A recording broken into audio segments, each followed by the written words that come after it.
that's you, Sarah, show me your face! Oh my God, it is you! 6 months after burying my wife, I still called her cell phone every single night just to hear her voicemail. Yeah, I understand how that sounds.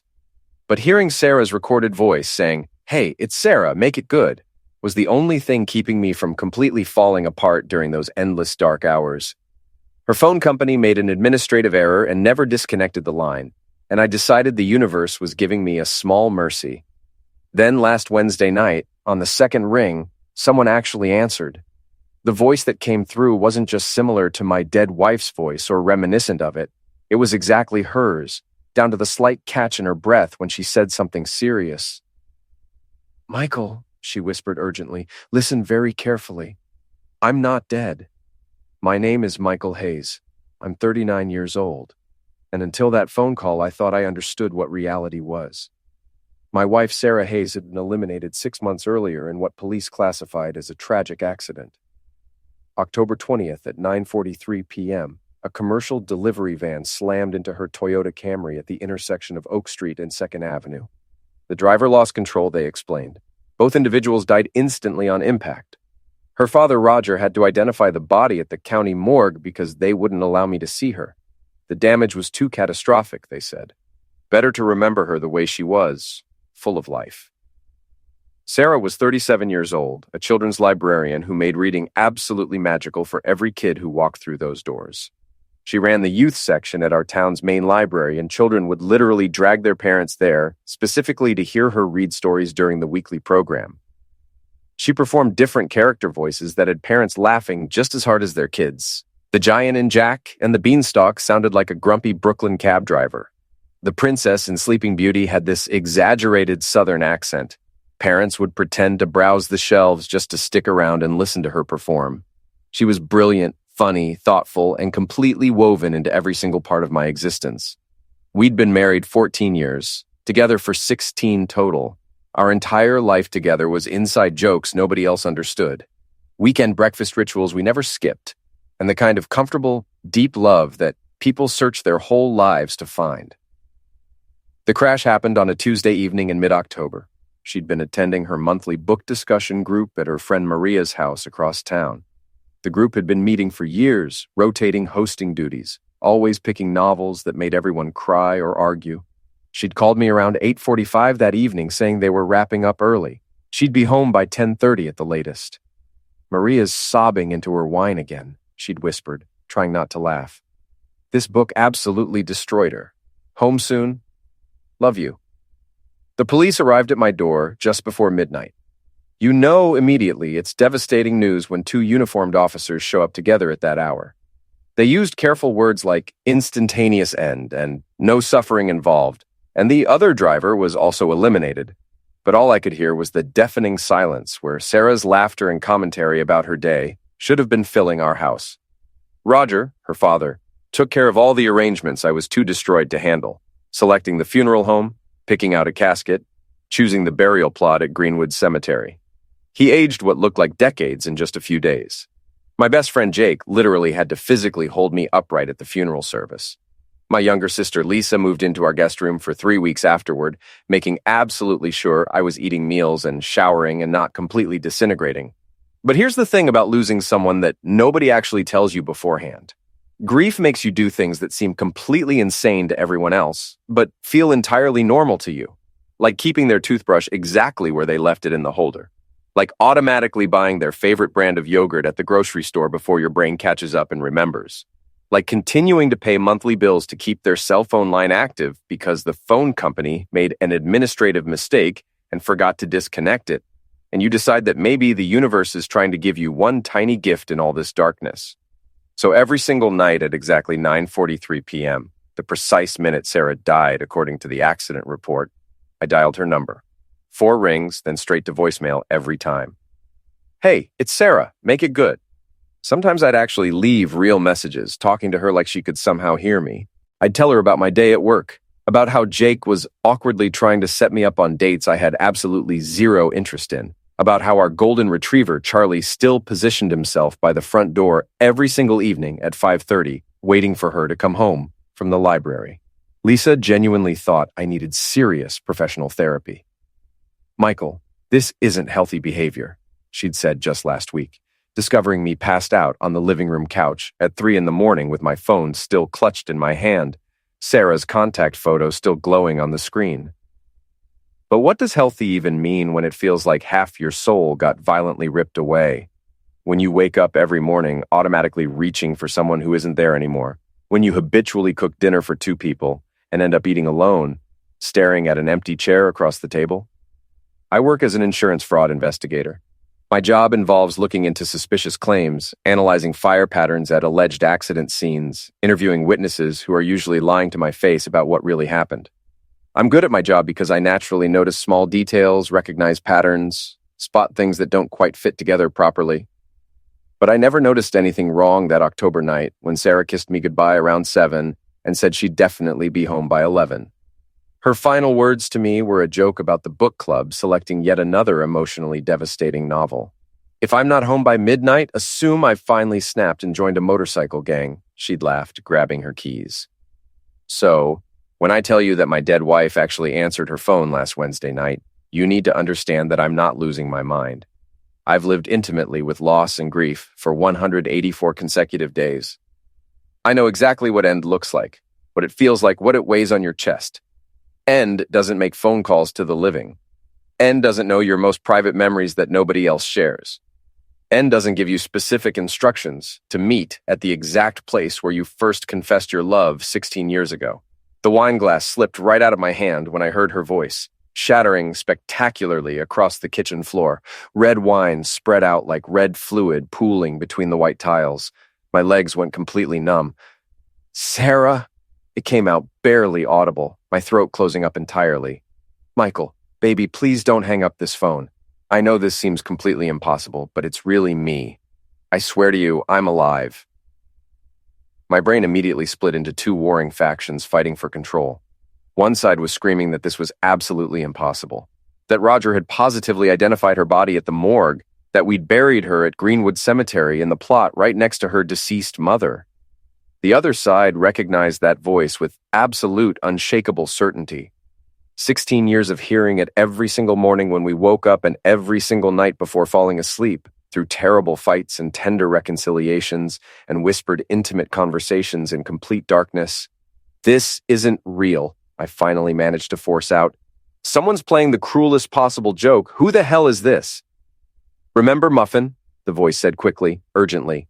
"That stray cat we found behind the Thai restaurant on 5th Street downtown? You wanted to name her Dumpling, but I won because she was all fluffy, like a muffin top. Remember our very first serious fight when you completely forgot my birthday because you were so incredibly nervous about meeting Dad for the first time that you mixed up the dates in your head?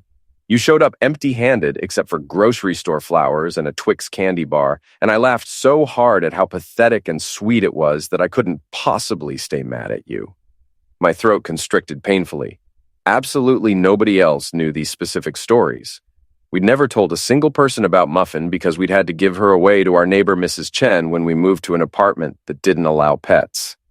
The birthday disaster was far too embarrassing for us to share with anyone, even our closest friends. "At our wedding ceremony," the voice continued without pausing, "when the judge asked if you took me to be your lawfully wedded wife, you said 100% absolutely instead of just saying I do like normal people. And everyone in attendance cracked up laughing. But I loved it so much because it was so perfectly you, enthusiastic and unconventional and completely certain." "How is this possible?" was all I could manage to get out. My legs completely gave up and I slid down the kitchen wall, sitting directly in the spreading pool of wine. "I can't explain everything over the phone. They might be actively monitoring this line. Meet me tomorrow at exactly noon. You know where, Michael? Our special spot from the very beginning, where nobody else has ever been." The line went completely dead without any goodbye. I called back immediately, my fingers fumbling desperately with the screen, straight to voicemail. "Hey, it's Sarah. Make it good." I tried 7 more times in rapid succession. Same automated recording every single time, like that entire conversation had never happened at all. I called Lisa in a complete panic, barely able to form coherent words. Someone who sounds exactly like Sarah just called me Lisa. They knew things. Private things that absolutely nobody else in the world knows about us. Lisa drove over immediately in her pajamas, found me still sitting on the floor with tiny glass fragments embedded in my palms from where I'd tried to clean up the mess with my bare hands. Michael, you saw her at the funeral home. We all did. Roger had to identify her body at the county morgue. This is just grief messing with your head in cruel ways. Maybe someone managed to hack into her phone or found old text messages or something. But as she carefully bandaged my bleeding hands, all I could think about was our special spot.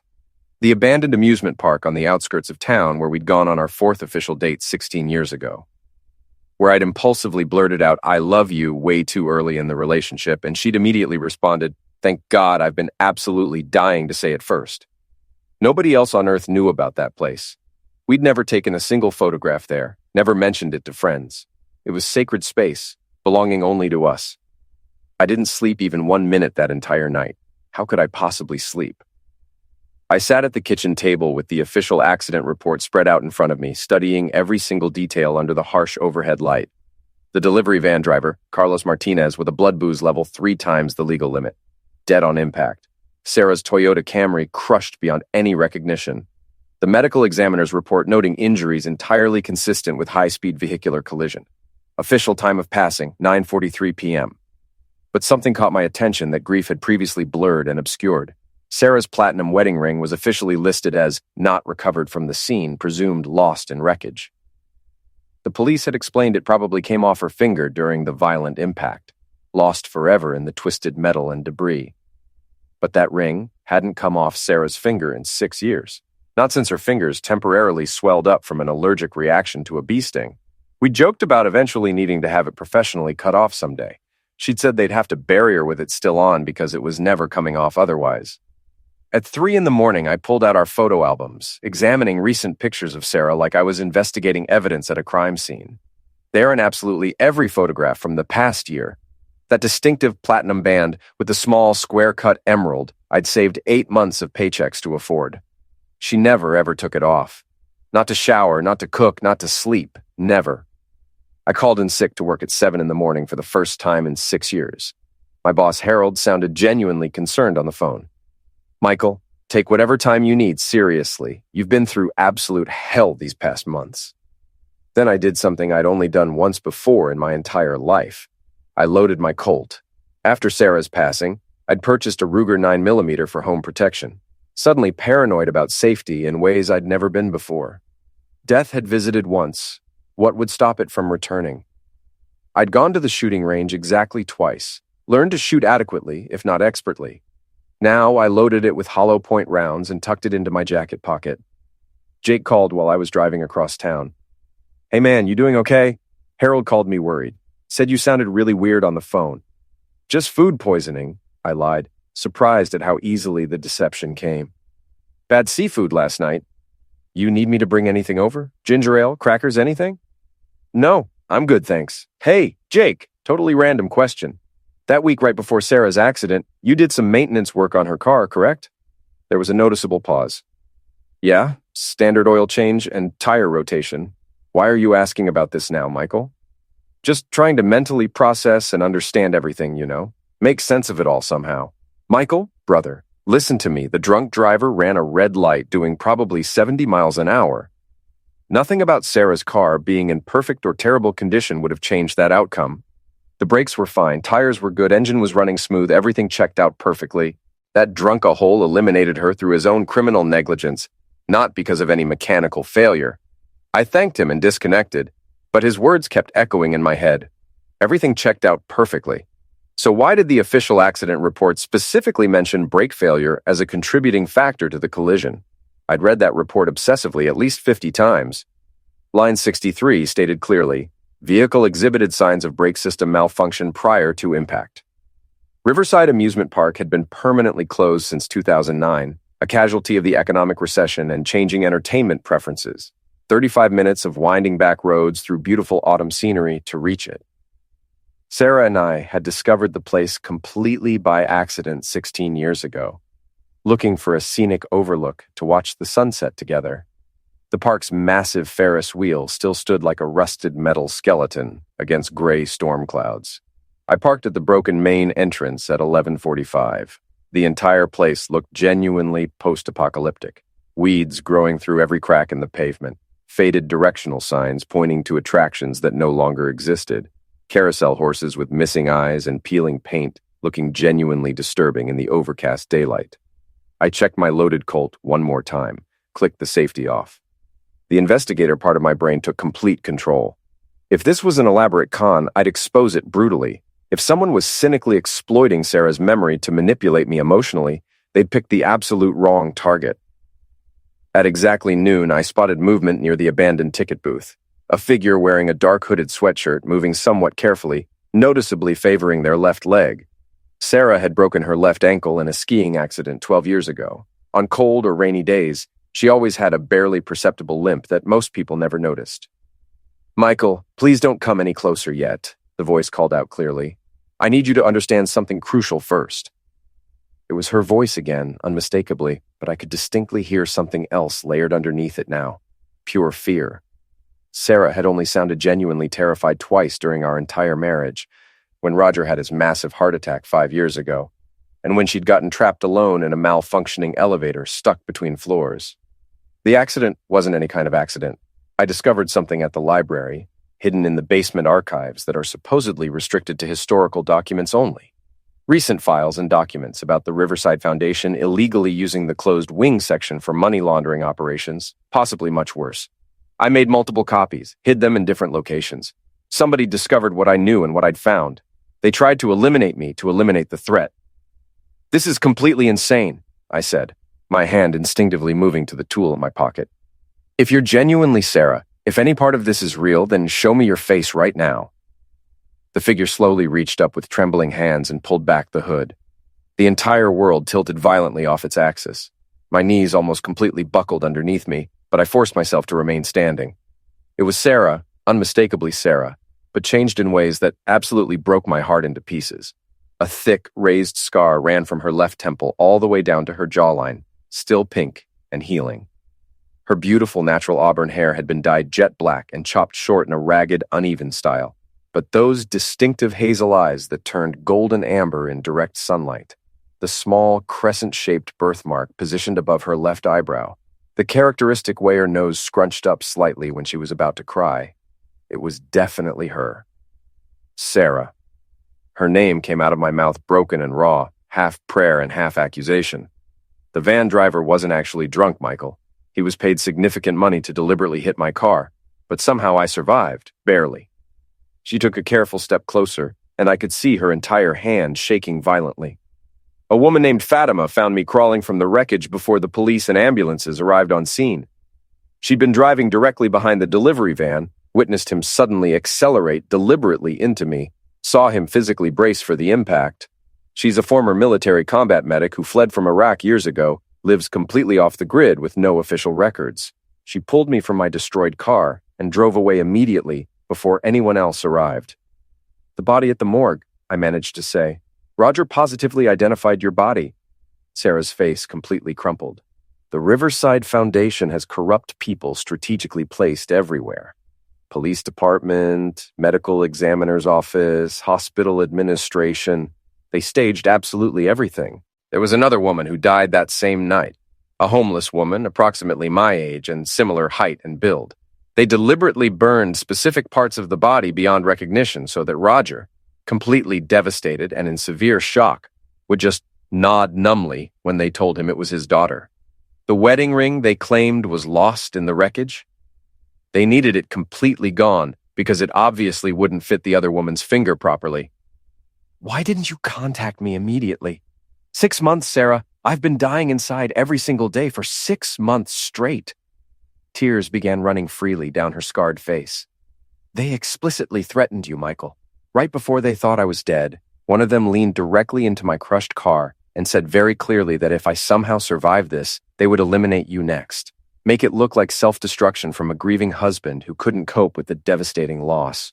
Fatima absolutely convinced me that staying legally dead was the only possible way to protect you and keep you safe. She pulled out a small flash drive from her jacket pocket. This contains everything I found. The documents I secretly copied from the library showing detailed money laundering through various city construction projects and contracts. Photographs Fatima took of the van driver meeting privately with Riverside Foundation executives the week before my staged accident. Audio recordings from the library's closed wing section where they openly discussed eliminating the threat to their operation. I was that threat they needed gone. Then why are you contacting me right now after all this time? Because they're actively escalating everything. 4 more library employees have had serious accidents in just the past 6 weeks. One fell downstairs, another had mysterious brake failure, 2 others were mugged violently. And I absolutely couldn't take it anymore, Michael.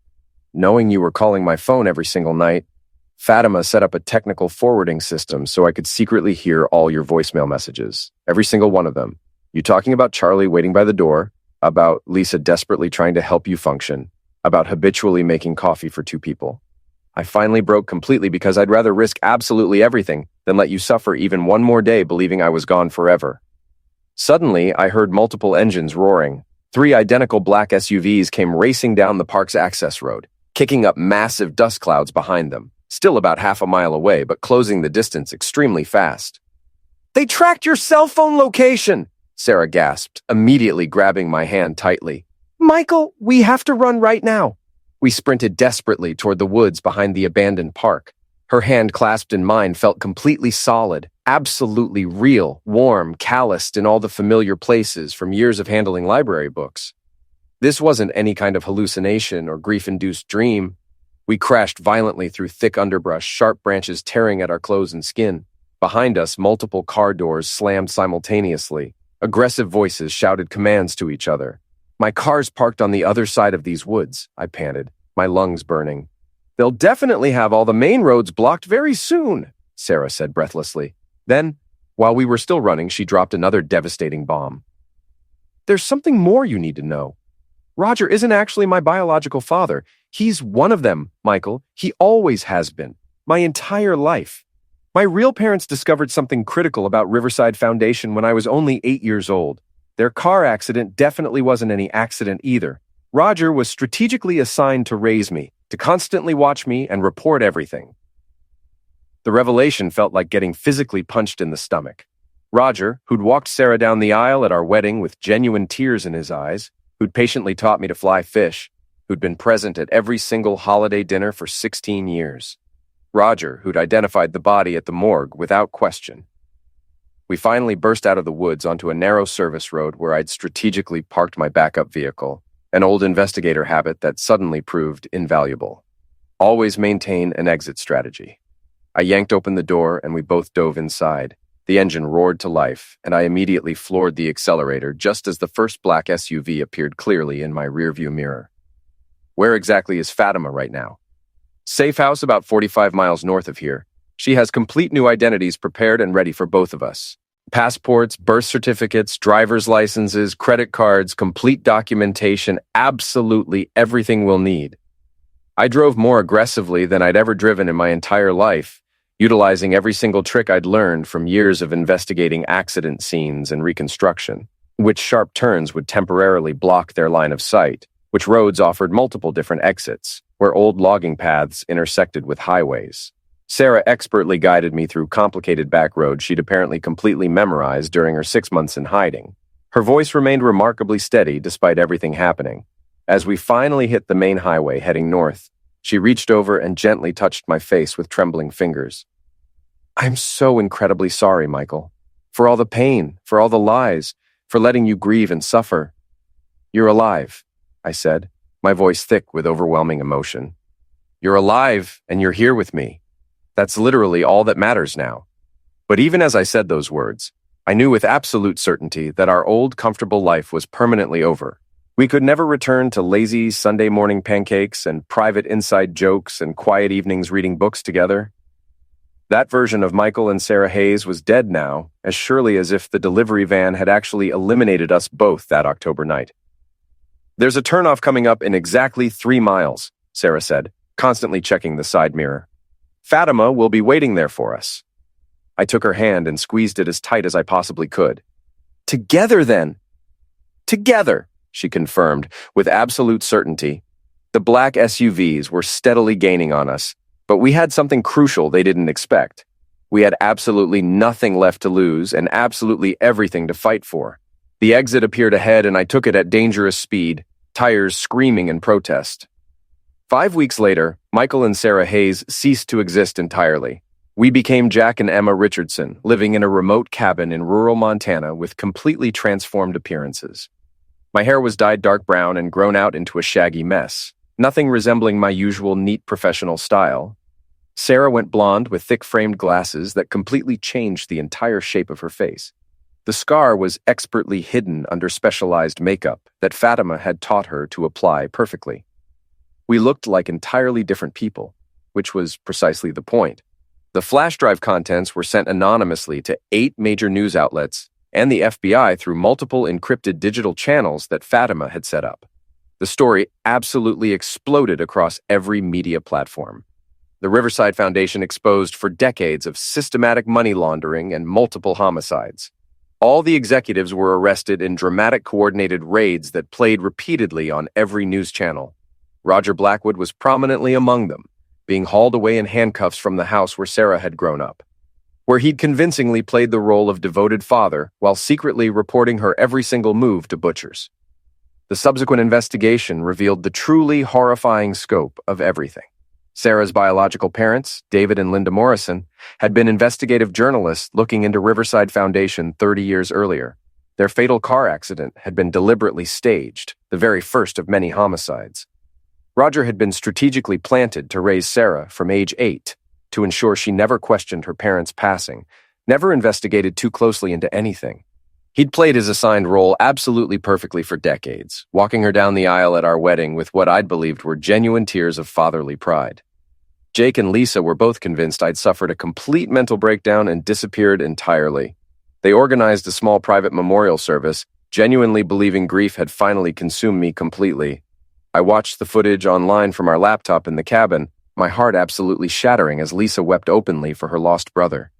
Jake gave an emotional speech about how I'd never truly recovered from Sarah's passing, how I'd been obsessively calling her phone every single night, how he desperately wished he'd recognized the signs and done more to help. "We can never go back to our old life," Sarah said quietly, closing the laptop. "Everyone we've ever known thinks we're both dead now." I thought constantly about our old house, with the crooked mailbox I'd been meaning to fix for 3 years, about Charlie now living with Lisa, and probably confused about why we'd abandoned him, about Sunday dinners where Jake would loudly argue about football while his wife rolled her eyes affectionately, about the library where Sarah had made storytime absolutely magical for hundreds of children who still asked when Miss Sarah was coming back. All of it completely gone, erased as thoroughly as if it had never existed. But looking at Sarah alive and breathing beside me, reading peacefully in the dim cabin light, I realized something profound and life-changing. Losing her had been the single worst thing imaginable, a pain so absolutely complete, it had rewritten my entire existence. But getting her back, even this way, even if it meant losing literally everything else, was worth any price imaginable. "I called your number every night just to hear your voice," I told her one evening as snow began falling heavily outside our window. "Now I get to hear it every morning when you wake up beside me. That's not a tragedy. That's a genuine miracle." Sarah pulled out a new phone one morning, 5 weeks into our new hidden life. There's something else important. Fatima found credible evidence that my biological mother might actually still be alive. In federal witness protection, Linda Morrison became Linda Smith decades ago, living somewhere in Oregon. This conspiracy goes much deeper than we initially thought. I looked at the information on the screen, then directly at my wife. "So we're not done running yet?" "No," Sarah said honestly, "but at least we're running together." We packed everything that night. 2 suitcases, new complete identities, a lifetime of dangerous secrets. As we loaded the car, I thought about Sarah's old voicemail message I'd listened to hundreds of times. "Make it good." I pulled her close in the darkness. Even end itself couldn't keep us apart. How many couples can honestly say that? Sarah smiled, that distinctively crooked smile I thought I'd never see again. "Just us, Michael. Just us." The aggressive knock came at the cabin door at dawn, 3 days later, but we'd already left hours earlier. 10 hours down the highway with completely new names and carefully rehearsed new stories. We left only a brief note. The dead don't stay buried when love keeps calling them home. My old phone, the one I'd used obsessively to call Sarah's number every night, now sat at the bottom of a Montana lake along with our previous identities. But somewhere in a tiny town nobody's ever heard of, Jack and Emma Richardson were slowly learning to live again. We got jobs at a local independent bookstore, paid cash for absolutely everything, and built a quiet, simple life that looked nothing like our old one, but somehow felt like home because we were together. 6 months ago, I thought I'd lost everything that mattered. Turns out, I'd only lost the life I thought I needed. The life I got instead, the one where my dead wife answered the phone and gave me an impossible second chance, was worth every single sacrifice we'd made.